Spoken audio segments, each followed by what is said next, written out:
पुढच्या बातमीकडे वळूया। माजी मंत्री माणिकराव कोकाटेंसंदर्भात एक महत्त्वाची अपडेट आहे। माणिकराव कोकाटेंबाबतची मेडिकल बुलेटिन दुपारी 4 वाजता येणार आहे।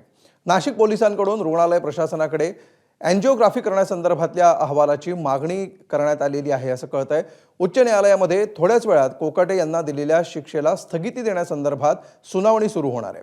मात्र नाशिक मुख्य दंडाधिकारी न्यायालयानं पारित केलेल्या अटक वॉरंटमध्ये या प्रकरणातील आरोपींना शिक्षा झालेली आहे। आरोपींना धरून न्यायालयासमोर हजर करण्याचे आदेश देण्यात आले। त्यामुळे कोकाटे प्रकृती स्थिर असेल तर वैद्यकीय अहवाल व्यवस्थित आला तर आज कोकाटेंना अटक केली जाऊ शकते।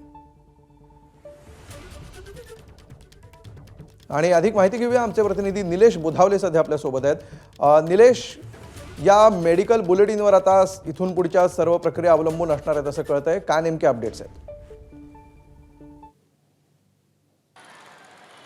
अमोल, मागील जवळपास 2 तासांपासून नाशिक पोलीस लीलावती रुग्णालयामध्ये आहेत।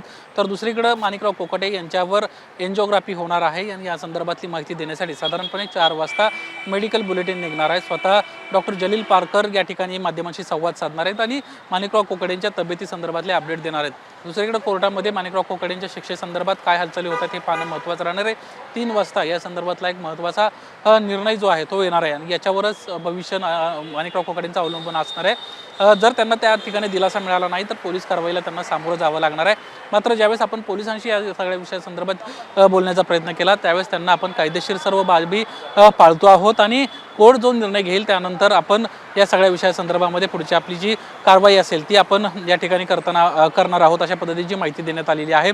सध्या मेडिकल ग्राउंडवर आता ते दवाखान्यात आहेत, त्यांच्यावर उपचार सुरू आहेत आणि जर त्यांची एंजिओग्राफी नंतर पुढची आणखीन काही शस्त्रक्रिया करण्याची वेळ आली तर मात्र त्यांच्या अटकेसंदर्भात पुन्हा एकदा कुठेतरी वेळ लागू शकतो आणि जर कोर्टाने दिलासा दिला तर आणखीन वेगळी काही बाब जी आहे ती समोर येताना आपल्याला पाहायला मिळेल। स्वतः जलील पारकर आता या सगळ्या विषयासंदर्भात काय सांगतायत आणि त्यानंतर पोलीस कारवाई काय करतात हे पाहणं महत्त्वाचं राहणार आहे।